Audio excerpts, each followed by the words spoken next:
All right, so as usual, we will address ourselves to the Pasha of the week. Actually, it's even more than to the Pasha, because it happens to be the first Pasha of the whole Chumash Dvorim. And the Chumash Dvorim is a unique type of Chumash. There's something different in the Chumash Dvorim than the other four Chumash. And as you start learning it, it's obvious. The other Chumashim, there is constantly when it says Hashem told Moshe such and such. He told Moshe say this or do this and so forth. In Chumash Dvorim, the whole Chumash begins with the introduction is that these are the things that Moshe spoke to the Yidden. As a matter of fact, the whole Chumash actually speaks in that vein, that Moshe Rabbeinu is speaking to the Yidden. There are many things that he said. Mostly, the Chumash is really a review of the whole Torah, review of all the mitzvahs in the Torah. And also a review of many of the things that occurred to the Yidden during their journey in the desert. And much of it is also actually admonishments. Admonishments means musar, reprimands. All coming directly from Moshe.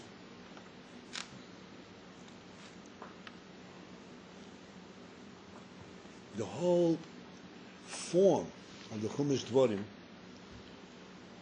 is uniquely different than all the other four. And the Gemara says an interesting thing. The Gemara says that all the other four Chumashim, Moshe said it, but actually he was saying what Hashem told him to say. He was actually carrying Hashem's word. He was just like transmitting it.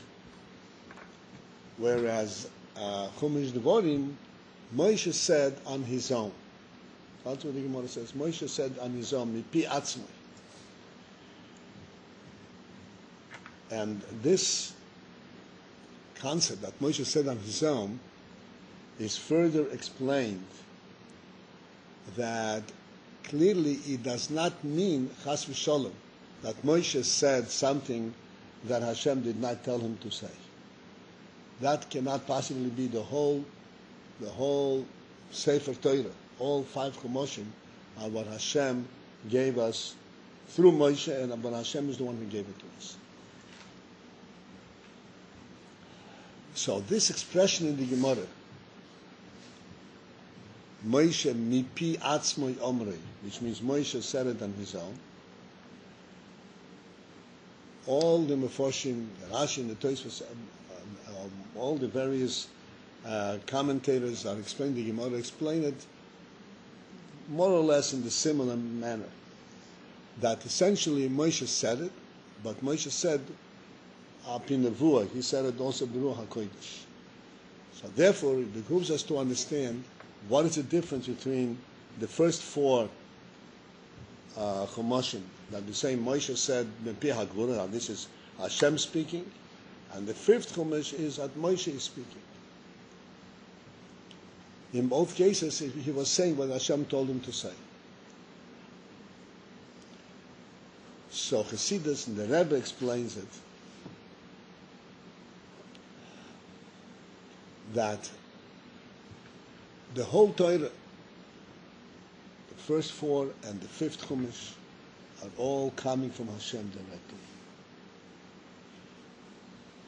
But in order for anything to come from Hashem to us, into this world, there has to be what is called a mamutza, an intermediary. It has to come from one place and has to be processed and taken in a middle stage, and then it can come into the world. And I'll explain this concept This is what I want to talk about, this concept of an intermediary. And so Moshe served as the intermediary between Hashem and the Yidden, between Hashem and the world. And we will discuss this whole concept, what's an intermediary and why we need an intermediary. And then further, since, I'm sorry, I don't understand what intermediary, okay. What? He knows? What is it? Let me know. Посредник, that's right. Посредник, between. That's right, in between. That's right.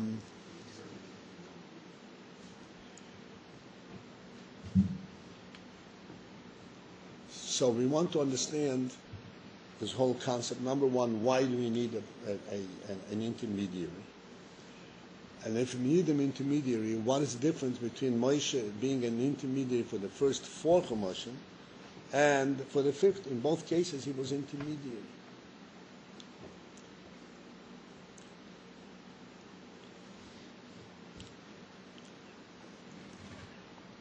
The first thing to understand, which is very, very significant to us, in order for us to understand the significance of the Torah.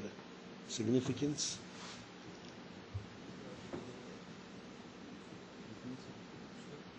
Definition? Huh?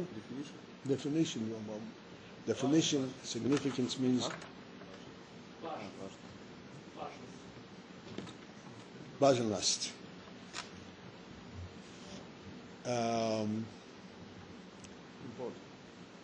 Importance, right.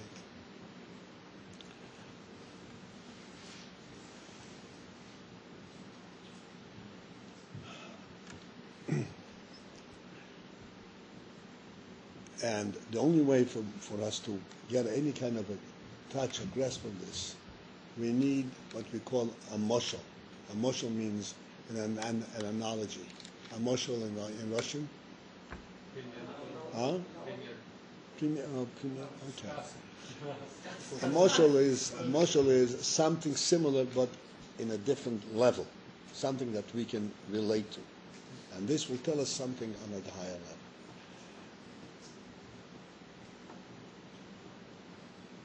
In a human being, and a human being, us ourselves,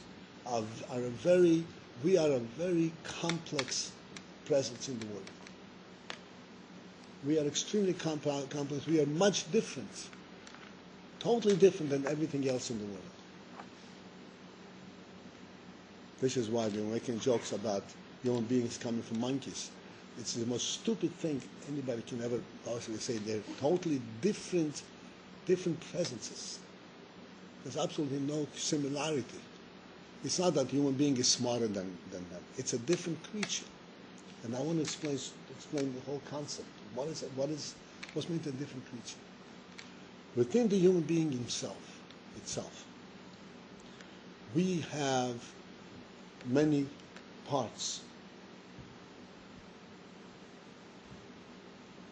Let's say within our bodies, we have the feet, we have the hands, we have the heart, we have the eyes, we have the brain.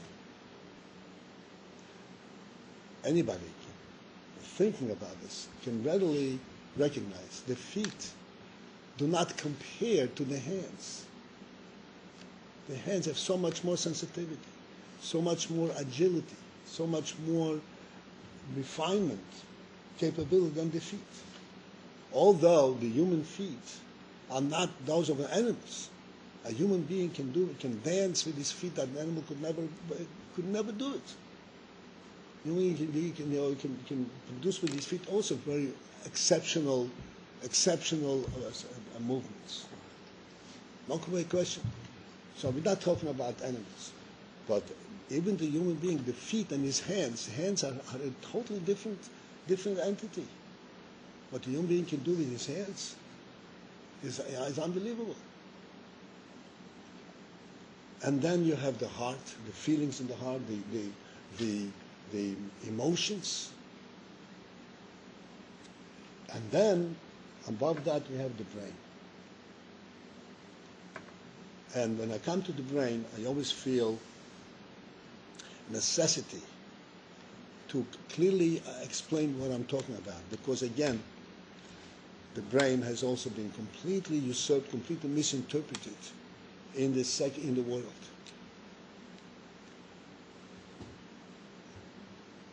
And to the extent that people in the world have come to a point where they have a problem, a difficulty to identify the human brain in contrast to the animal brain. Yes, he is much smarter than the animal, but the animal can also think. The animal can also be smart. I once told you the story, maybe more than once, that I remember many, many years back, I was still a bacher in yeshiva. There was a gentleman on Eastern Parkway, he lived in Crown Heights. He was an elderly person. He was alone, never, an intelligent man, and his only friend was his little dog. He used to walk around with his little dog. He was a very decent gentleman. So one time he stood on a corner over there, and he showed off what his dog is able to do. He trained his dog.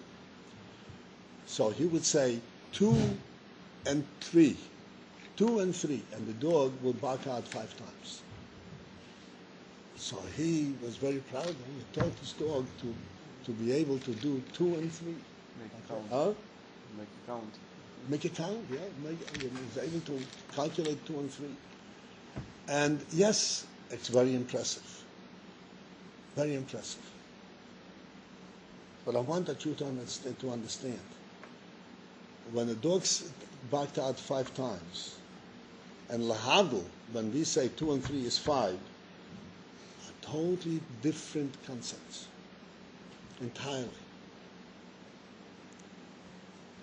When the dog barked out 2 and 3, 5 times, the dog didn't bark out 5 times. The dog barked out 2 times and 3 times. He didn't bark out 5 times. He didn't have the concept of what 5 is or what 2 and 3 are equal to 5. No way you can teach a dog that concept. This is a very intelligent concept. I always point out very simple things. It's very important you should understand. 1 and 1 we say is 2. And I say, why isn't 1 1 1 and 1? Who says, how is a 1 1 become 2? 1 and 1 is 1 and 1. What is the concept of 1 1 being 2?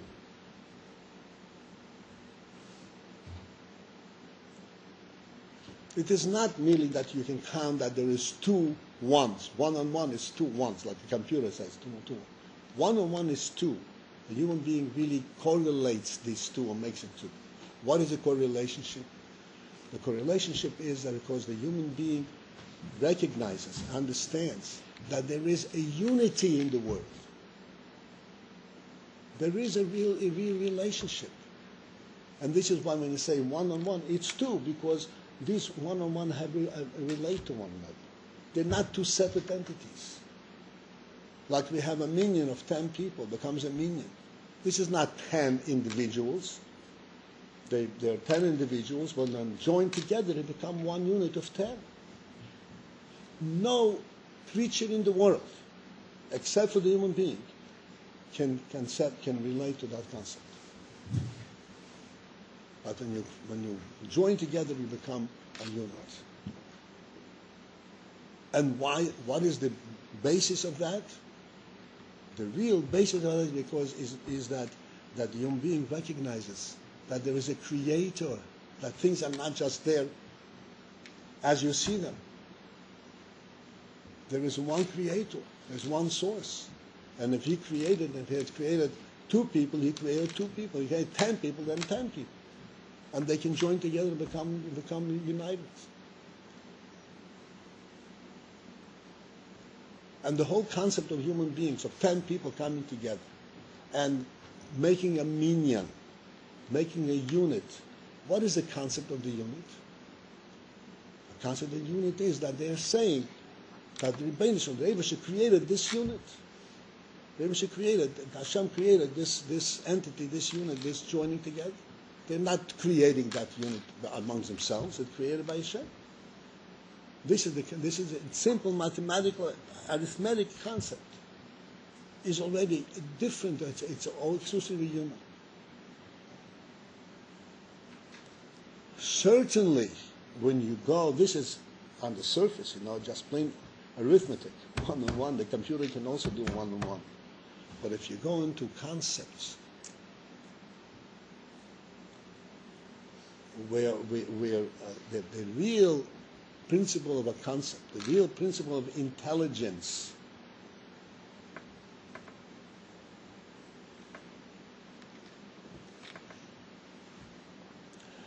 is not just to explain the relationship between two things. When you have two things and you can explain the relationship between two things, this is what's called the external. This is the superficial element of intelligence. The real element of intelligence is a concept that a human being can have that stands exclusively, that is true only because of a concept. There's no tangible entities that are participating in this. Let us say, very simple, good, bad. Can anybody say what is the concept of good and what is the concept of bad?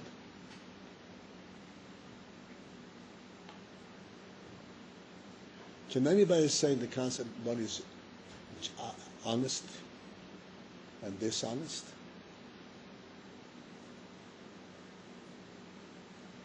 It's exclusively a human intelligence concept. It has no subject. It has no tangible entities.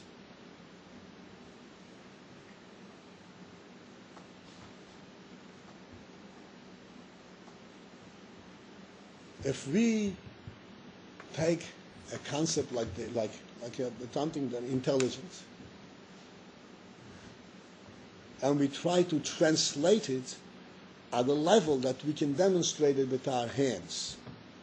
Forget about our feet, with our hands. Say, impossible.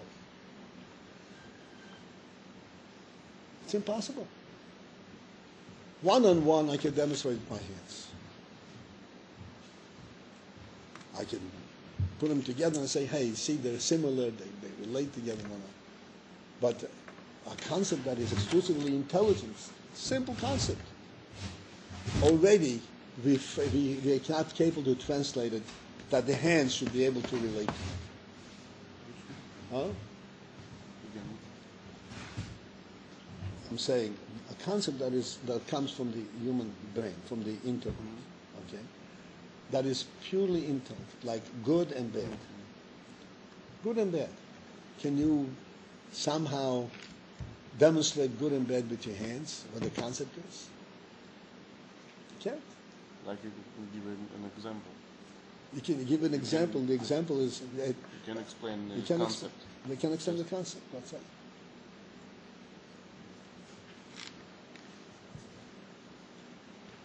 This is all within the human being. Already we see that the brain is in a category above the hands.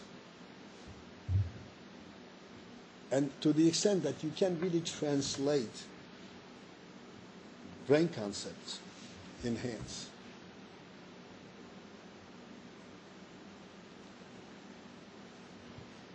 The closest that you can come in transmitting brain concepts into hands is, let's say, drawing a picture, a painting. You can demonstrate beauty. And this is a talent. Essentially, it's a talent in the brain. But nevertheless, it expresses itself through the hands. And we can see, and people can have appreciation of beauty, but not everybody can draw it. Very few people know this is a separate talent in his hands.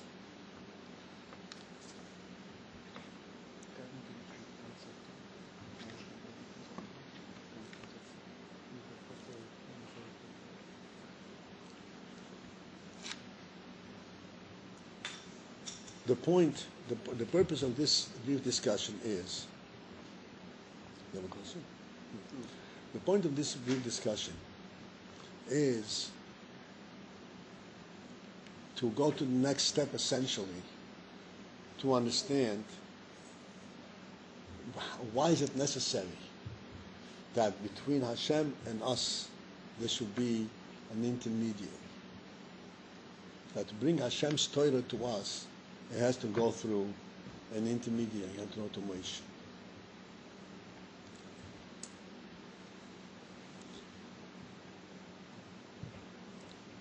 Now,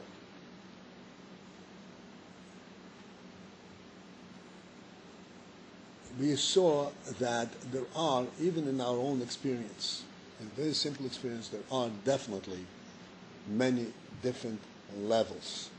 I said the feet, the hands, the eyes, the heart, the eyes, the brain. We have the intelligence.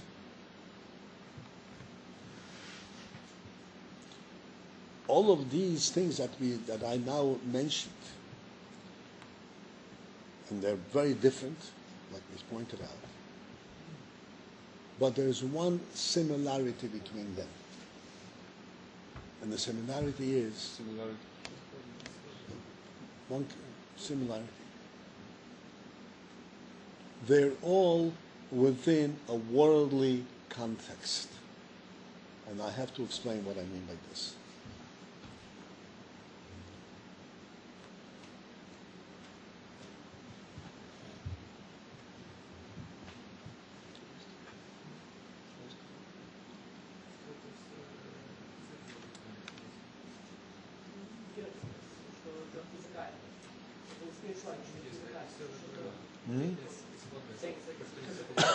No,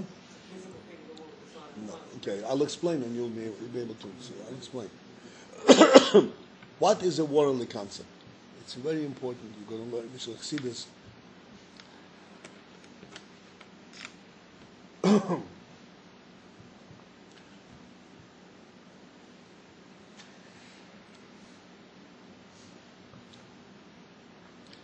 We said before, 1 and 1 is 2. So, yes, indeed, we understand that they can relate to one another. There's unity between them. Fine. But if you have 2 boxes, they have to occupy 2 separate places.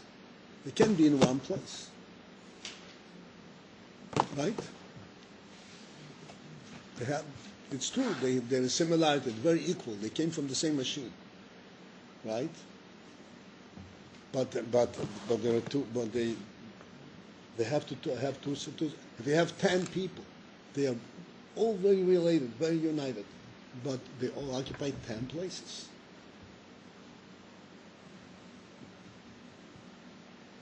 Now let us think about the following.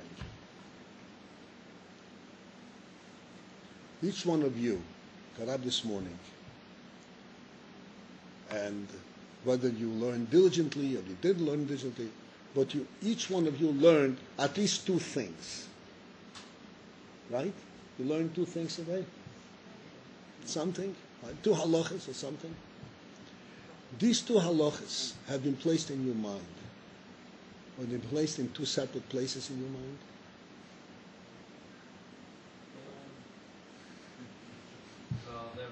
Hello?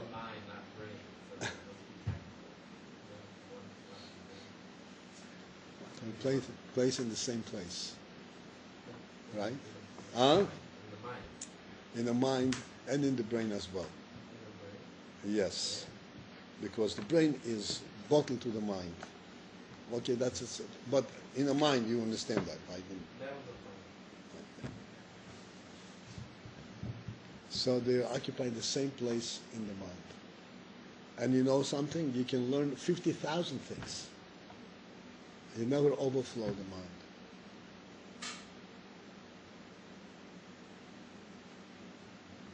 You know what overflow means? Overfill.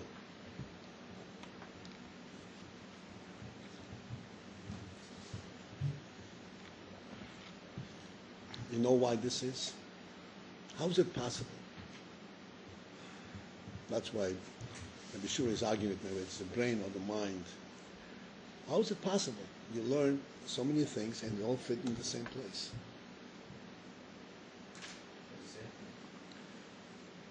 The reason that this is possible is that this learning experience, this learning process, even though we're learning in the brain, in our brain, in our physical body, in absolute truth, this is what's called a soul koyach, a soul capability. It's the soul that's learning. The neshama, which is not physical. The neshama touches our brain, and this is why we're able to know what the neshama is learning. This is much, much too complicated to go into this. But just this one point we can readily see. The reason a person is able to learn in general, and then learn and never overfill his capacity. On the contrary, the more he learns, the bigger becomes his capacity for learning. Because learning is a different caliber. This is not a bodily experience. This is a neshama experience, a spiritual experience, a koyach from neshama, which is by relative to the brain, relative to the guf. This is what's called outside of the worldly parameters. It's not a worldly entity.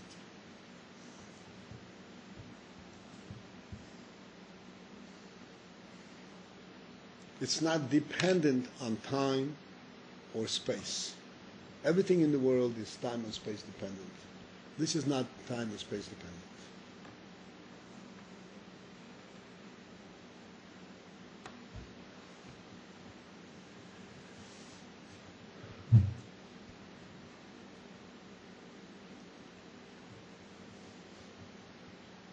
Now, in order for us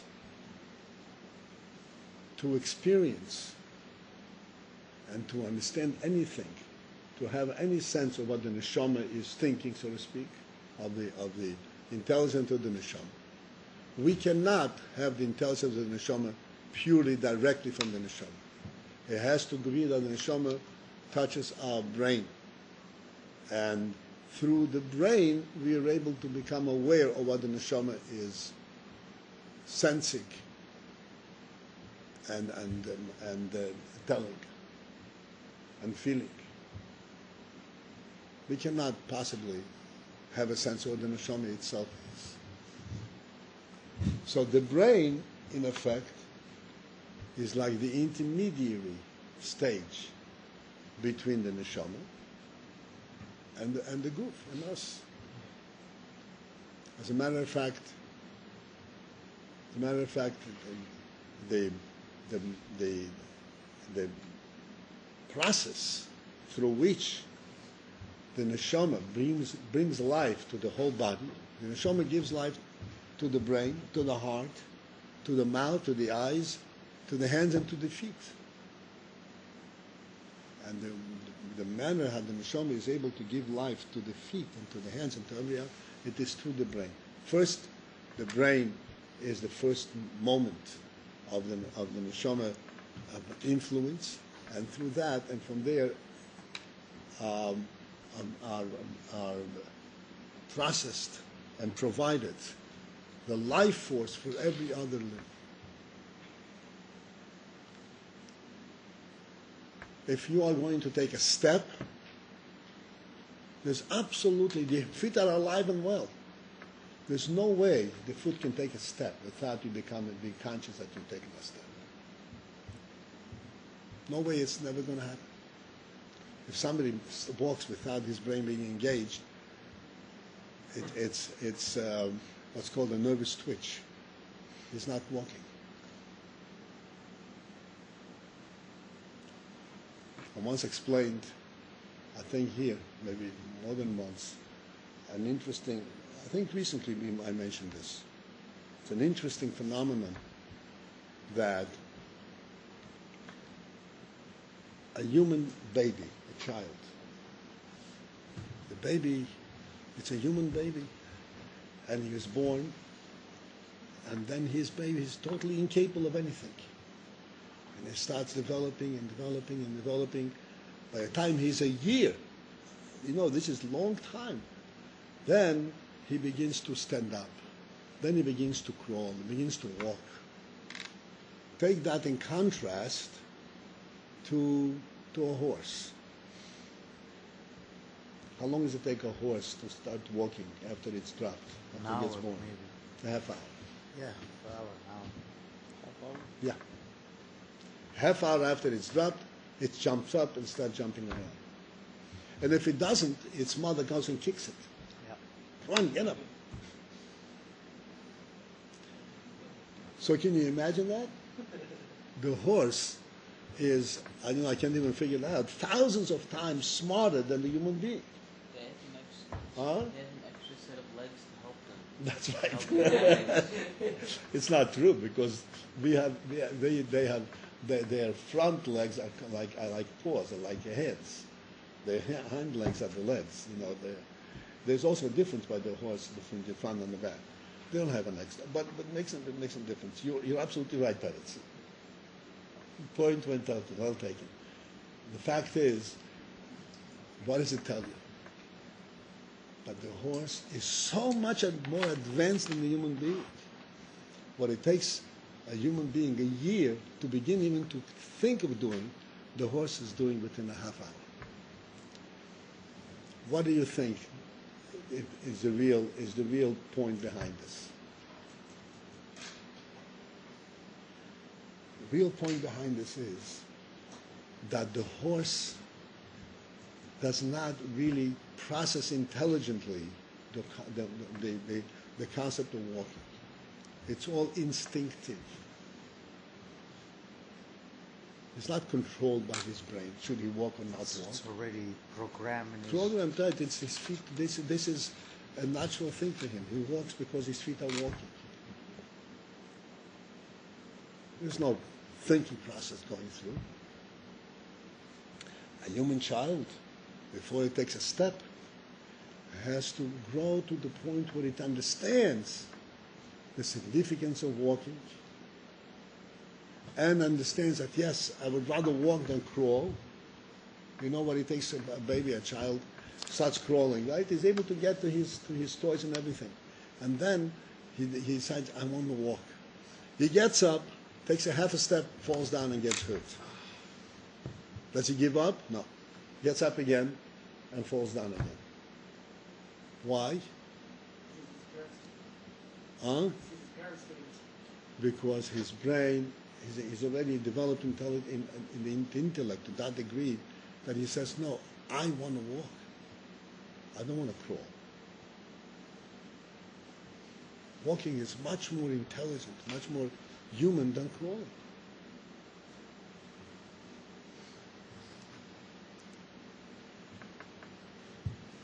So in the human being, everything goes through the intermediacy of the brain.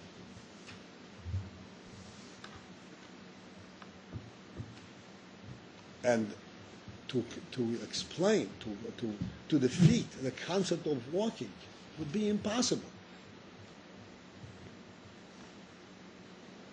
Especially walking on two. Walking on two is not natural. It's not natural. You're balancing yourself. The brain has to hold it up. You know how a person walks? You think that he walks on his legs. It's not true. He's only standing on the ground with his legs, but holding him up is actually his brain, his spirit. Yeah. All other animals have 4 legs. They have some kind of a balance. Something, the legs hold them, not the human being.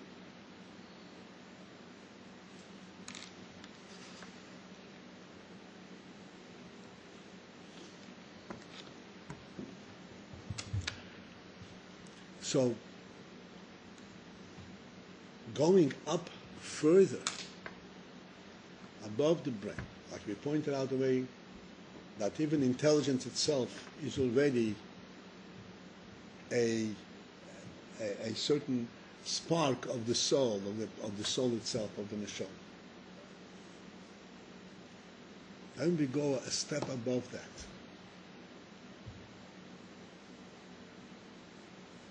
A step above that is what's called Rotzon, the will of the soul, the will to live. The Rotzon and the Oinek, this is something which is exclusively Neshama quality.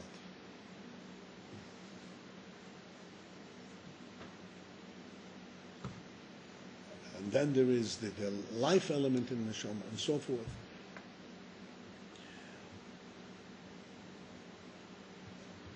In simple terms, to translate the will and the significance of the neshama, of the soul, into simple worldly action takes a whole process.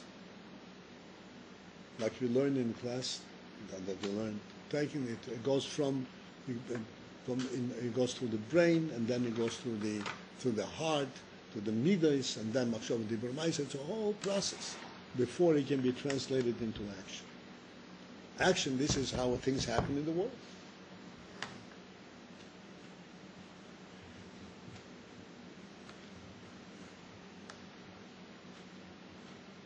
And I want to talk briefly, focus briefly on this element of this rotzon and the will of the soul, and then I'll go to the point about it.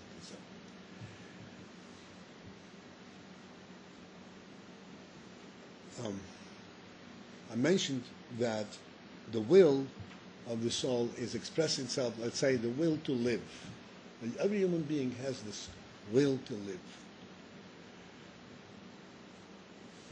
It would appear that just as the human being has a will to live, so too every animal has a will to live. And the proof is in the fact that if it's being attacked, it runs away. Right? A will to live. Excuse me? It's an instinct. You're right. But they should focus in and understand what is this element in the human being, the will to live. What's behind it? It's an extremely significant inyan. We mentioned several times that when God created the world, and for the first 5.5 days, everything was fully created. Everything. The vegetation, the plant life, the animal life, the fowl and the fish, everything was running. Except there was no human being. Except for what? No human being. No people.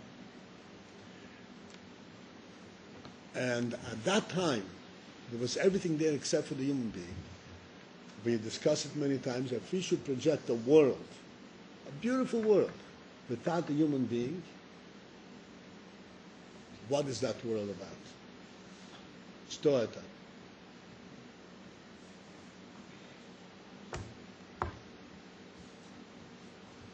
Stotakoya world. How do you say world? Mir. What is it? Does it stand for anything? Does it mean anything? Nothing. It means nothing. And when the human being came to the world, that changed the whole scene. That made the world a significant, a real valuable thing.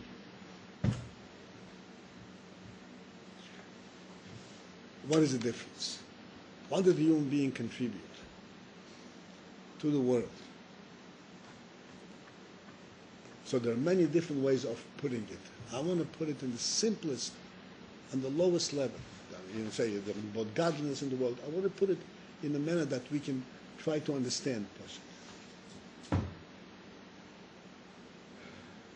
The animals and everything in the world exists and lives by default.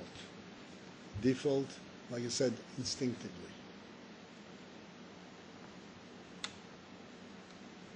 Let's go into the secular world for a moment. Let's visit the secular thinking. those people who have studied the world, and they came to the conclusion that there is only animals, there is no human beings altogether. Everything evolved from animals. What is their perception as to what is happening in the world? Why do things happen? Why do things change? Why do things develop? One principle. You're familiar with the principle of evolution? Huh? There's one principle. Everything feels its vulnerability. Vulnerability. Nobody can translate vulnerability? Huh? It's precarious, it's weakness. They feel their weakness. They feel that there's somebody, anything can happen, this guy's going to attack him, this animal. He's constantly scared for his existence. He's got nothing real standing for him. Therefore, he is constantly building something to protect him, something to defend him, something to strengthen him against something else.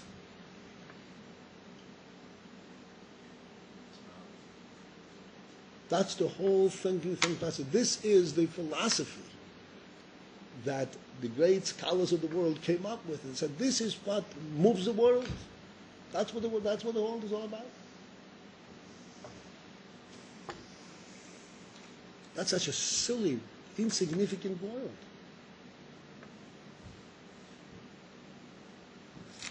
What is the truth?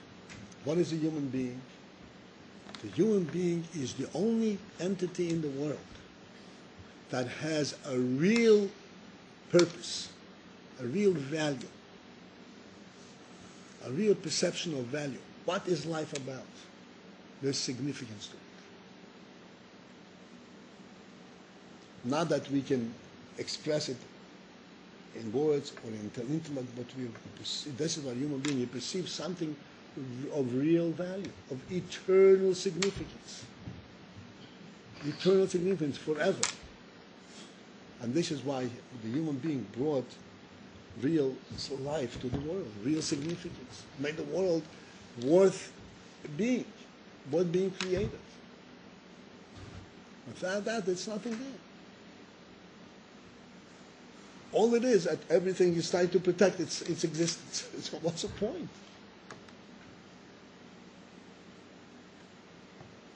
So this is important to understand. There is a truth within the human soul. Something that exists beyond explanation. You cannot say why, wherefore. It is not only you cannot say why and wherefore, it is above the whole question. The question doesn't apply because it has an infinite significance. The human soul, the real human soul, the Jewish soul, this is an eternity. It never dissipates. Eternity, right? This is eternal. This is the real thing. World and eternity are two different worlds, two different entities. Okay? Now that we've identified this principle, I want to go back to what we started. I'm looking at the clock.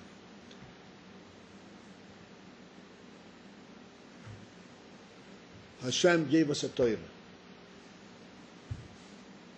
This Torah that Hashem gave us, it's presented to us in a manner that we can read it, we can translate the words, we can even make sense of what it says.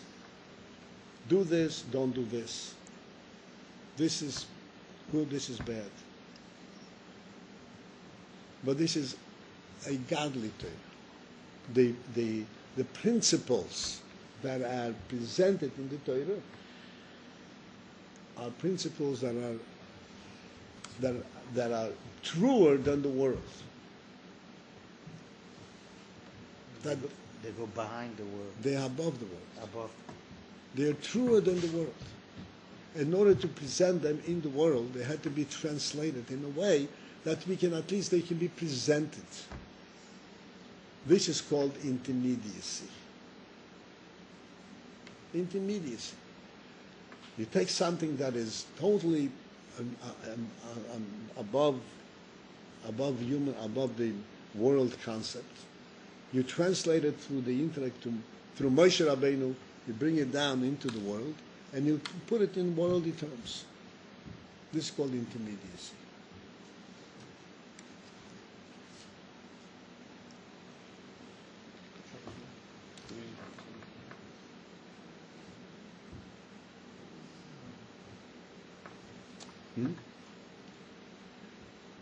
Looking for a word? Got it? I'll give you a very simple example. I'd like you to be with me in this. The very first words in the Torah. Bereshis bara Elokim et hashamayim v'zoretz. In the beginning, God created the heavens and the earth. Okay. Then you open up a Tanya. Right in the beginning of the second chelik of Shara Yichud V'Amun, and it says in Tanya, creation is constant. The world wasn't created once, and then it stands on its own the way it appears to us. The world is constantly created.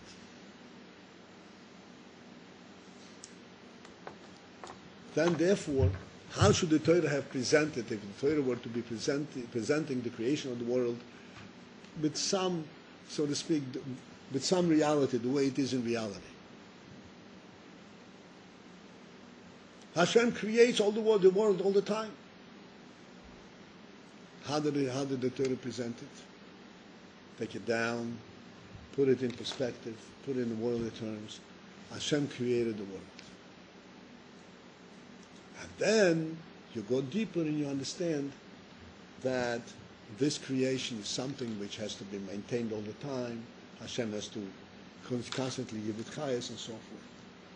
But how is it presented? When you learn it the first time, in a very simple terms, it says, my watchmaker made this watch. Hashem made the world. I can relate to it. Something presented to me in my worldly terms, you understand? Not in the truth, in a godly manner. If the Torah were presented the way the Torah is in truth, it wouldn't be something that we would be able to even to begin to learn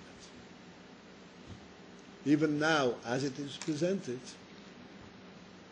we all know, and must always be on the alert, that we are only beginning. This is only the surface. We also have to go and understand further and deeper until we realize that it is a completely different concept than what meets the eye. What seems to us on the surface. Like we said before, even in simple concept, 1 and 1 is 2. But when the human being thinks about 1 and 1 is 2, it doesn't mean 2 ones like the animal, like the computer. 1 and 1 is 2 means that they're related. They're 2. They're actually 2 related. It's not the simple concept that's on the surface. But the only way to get to that is by going to the simple surface concept.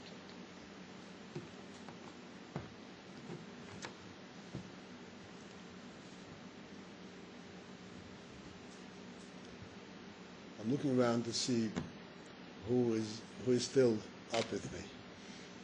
You with me, Nachum? Sure? You think so? Huh? I'm sorry? You're beginning to be tired.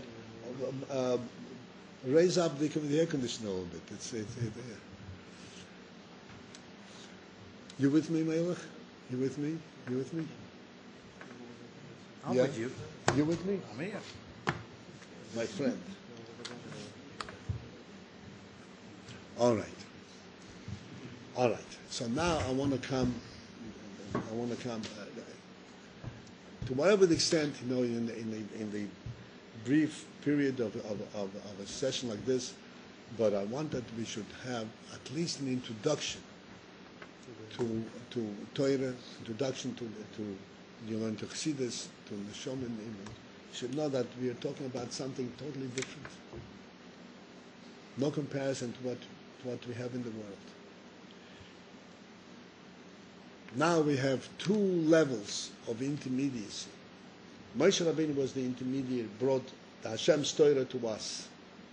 Hashem's Torah, beyond human conception, but beyond the world. And he brought it down to us. And in that itself, there were two categories. And generally speaking, this is the first 4 books and the 5th book, Dvorim.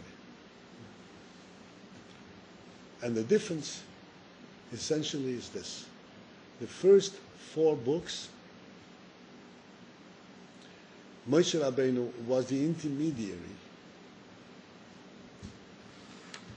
but that message that came from Hashem did not become Moshe's message. Moshe was just the intermediary. It wasn't that he fully digested and personally fully understood it and then he gave it to us. He transmitted to us what Hashem told him.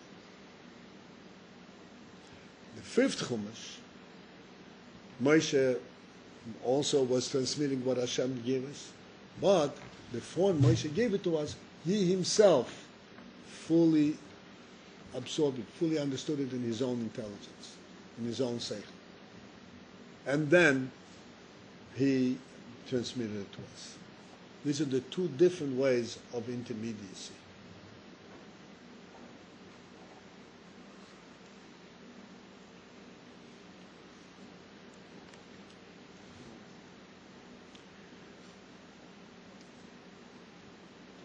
Первый случай, это просто когда ты передаешь, второй когда ты сознаешь, это как-то. Right. In the first case, the message as it comes from Hashem goes to the intermediate, but it doesn't change. It just goes through him. And the second is where it goes into the intermediate and it changes and becomes part of Moshe Rabbeinu's own thinking, and then he gives it out. I want to give us, again, a very simple analogy. Very simple analogy of these two types of intermediacy. It's on a very tangible level, but it will give us a sense of what we mean by intermediacy.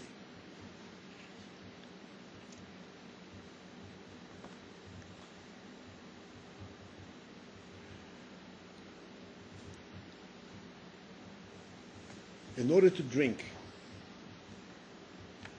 water, water comes from a lake, from a river, from a reservoir.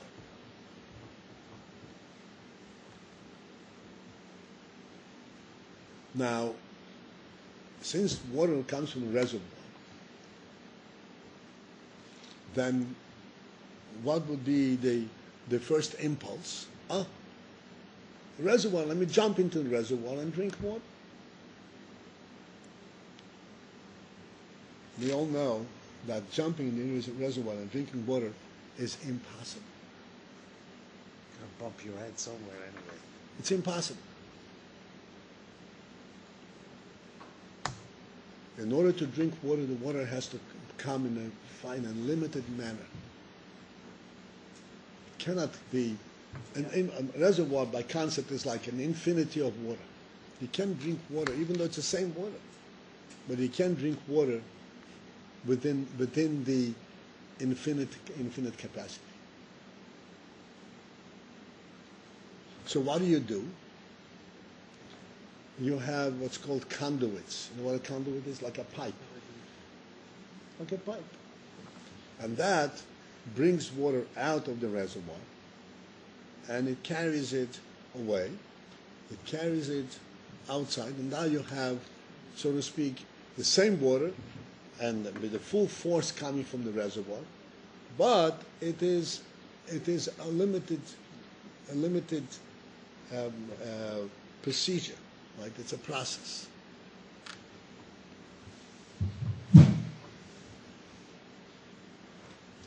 Now think about it this way. You have the faucet. You have the faucet that if you open the faucet, water comes. And really, if you wanted to, you can put your mouth to the faucet, open the faucet. The faucet is a controlled flow, and drink directly from the faucet. So then, essentially, the water as it's coming to you is connected to the pipe, is connected to the reservoir. You're still taking it directly from the reservoir, but it comes to a conduit. This is like so the pipe is like the intermediate that limits it, but it's a flow directly from the reservoir.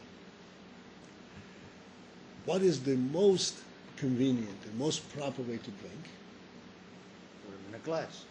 Take a cup. Yep. Fill the cup up with water. The cup is the same water, but it's detached from the reservoir. You only have a finite amount, and you see what you're drinking. Don't open your mouth and let it flow in. You're holding it. You're giving it in a limited fashion. You drink a little sip and then you stop, a little sip. That's the real way to drink.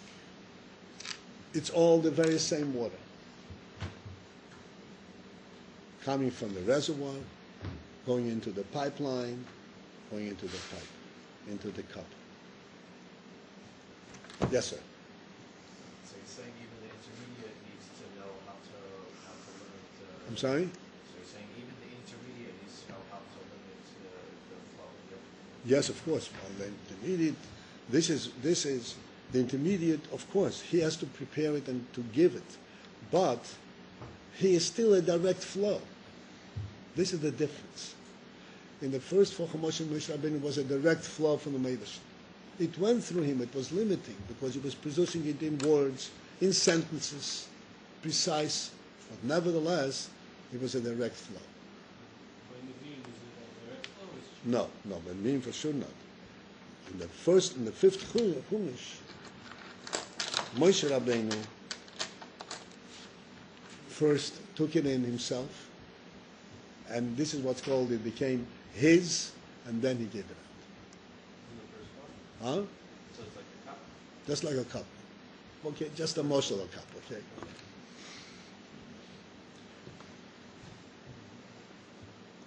Now, the big question, okay, I'm going to overflow today a little bit. When I say, huh? I'm sorry? How is it possible that something coming from the Meidash, something coming from Hashem, coming from Hashem, something infinite, should become not only limited in terms of its flow, but to become part of Moshe, become something which is separate, which is a limited entity. And then it's produced to the, how can infinity become finite, essentially?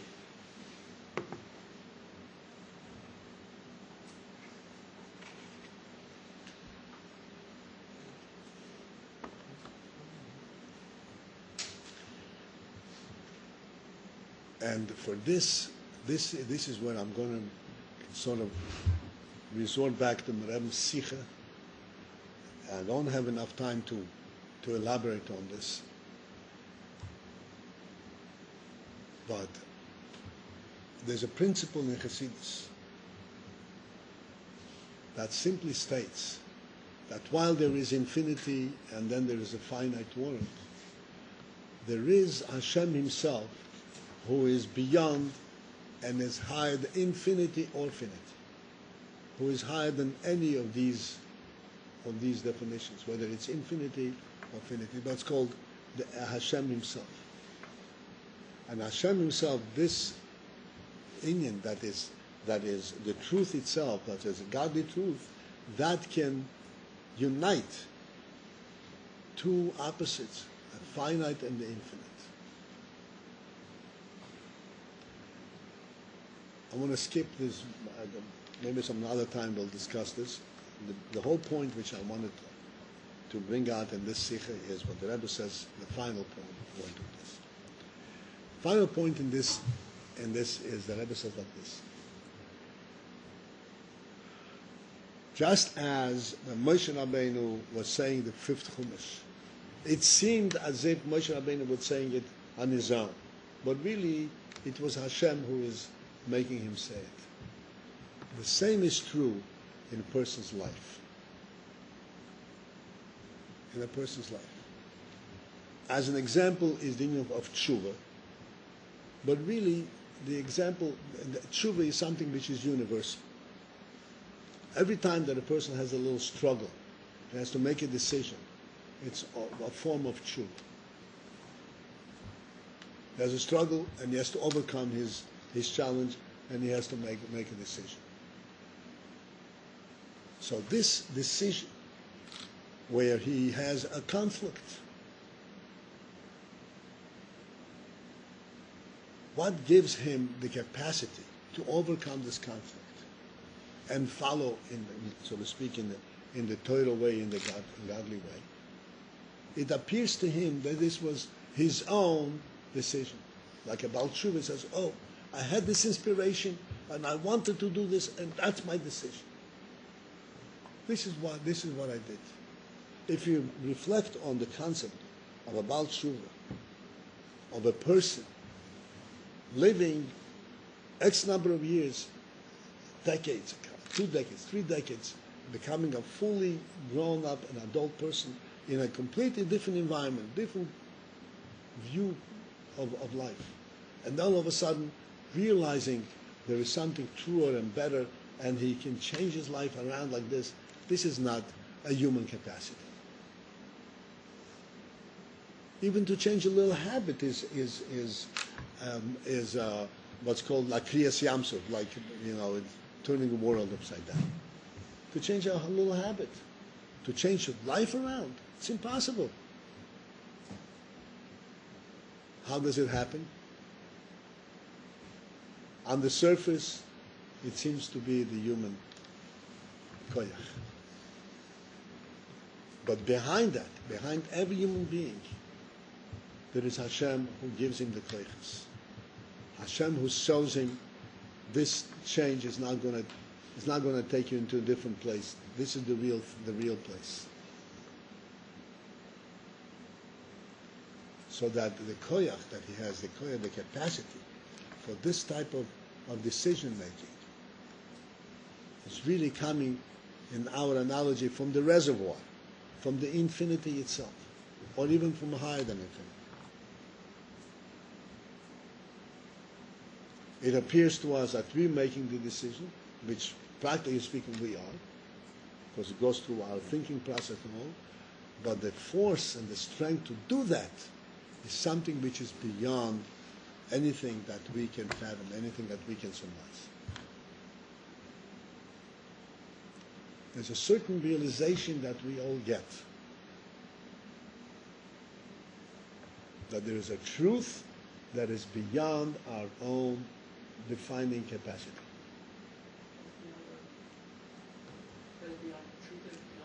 Our own defining capacity to define. It's also to understand. Can understand. Sure. And that's the truth. That's the truth that we're living with.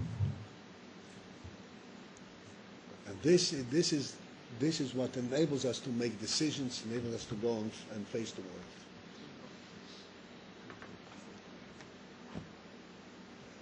And Hashem should help each one of us. We should make the right decisions. We should have the strength to make a decision, have the strength to follow through on our decisions. The Alter Rebbe says that decisions, a person makes a decision every hour, not every day. Every hour is a new rethinking. Even more.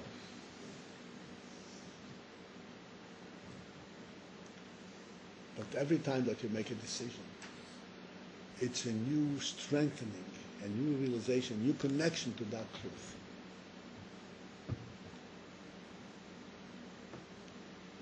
Until that becomes the obvious truth. And then it goes on and on, indefinitely. And Hashem should help each one of us, give us the clarity and the strength to follow through, and should guide us in the right way, give us the understanding what? And our neshamas should give life to our brains, and our brains should give life to our hearts, and our hearts should give life to our actions.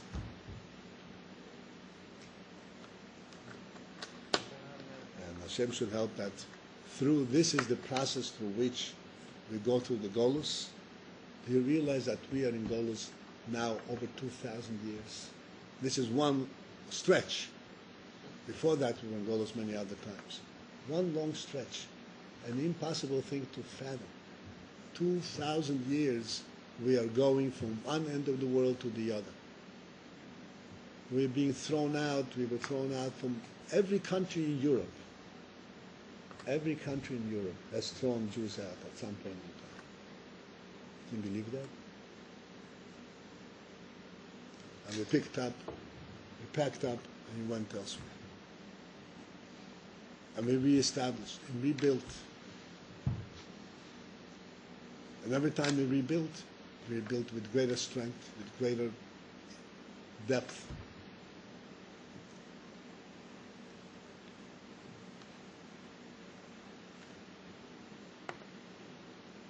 And it is all for the purpose of transforming the whole world and bringing the whole world up to the point where the whole world is ready to receive Mashiach.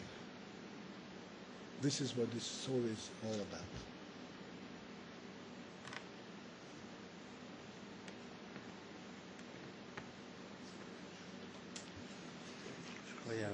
Do well. You're not going to change on us, right? You stay the same. Excuse me? You're not going to change on us, right? What do you mean? You always stay like this, right? It's cool. Cool. You're a cool rabbi.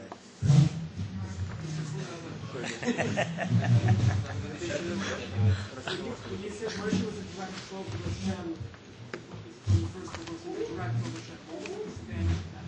What? When you said Moshe Rabbeinu was a direct flow from Hashem in the first book, what was the disadvantage of that? You said the advantage over that was the fact that he took it himself, and he became a receptacle, and then he gave it over. What was the disadvantage of being direct flow?